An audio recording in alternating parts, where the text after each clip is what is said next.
Nagpakasal si Boaz kay Ruth. Ika-4 na kabanata. Pumunta si Boaz sa pintuang bayan at naupo roon.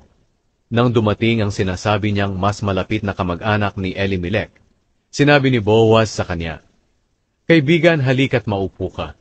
Lumapit naman ang lalaki at naupo. At tinipon ni Boaz ang 10 mga tagapamahala ng bayan at pinaupo rin doon. At nang nakaupo na sila, sinabi ni Boaz sa kamag-anak niya, "Bumalik na si Naomi mula sa Moab, at gusto niyang ipagbili ang lupa ng kamag-anak nating si Elimelech. Naisip kong ipaalam ito sa iyo. Kaya kung gusto mo, bilhin mo ito sa harapan ng mga tagapamahala ng mga kababayan ko at ng iba pang mga nakaupo rito. Pero kung ayaw mo, sabihin mo at nang malaman ko. Kung tutuusin, ikaw ang may tungkuling tumubos nito, at pangalawa lang ako." Sumagot ang lalaki, "Sige, tutubusin ko."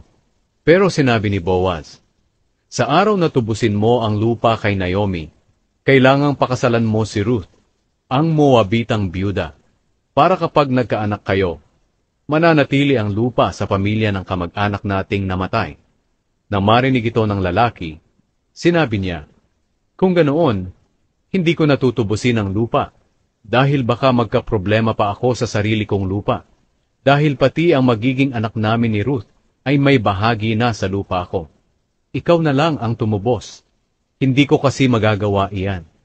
Nang panahong iyon sa Israel, para matiyak ang pagtubos ng lupa o ang paglilipat ng karapatan sa pagtubos ng lupa, hinuhubad ng isa ang sandalyas niya at ibinibigay sa isa.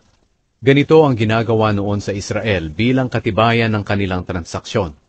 Kaya nang sabihin ng lalaki kay Boaz, "Ikaw na lang ang tumubos ng lupa," hinubad agad niya ang kanyang sandalyas at ibinigay kay Boaz.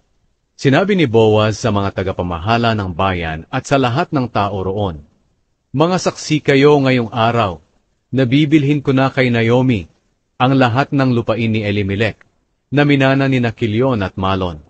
At bukod pa rito, pakakasalan ko si Ruth na Moabita, na biyuda ni Malon, para kapag nagkaanak kami, mananatili ang lupain ni Malon sa kanyang pamilya, at hindi mawawala ang lahi niya sa kanyang mga kababayan.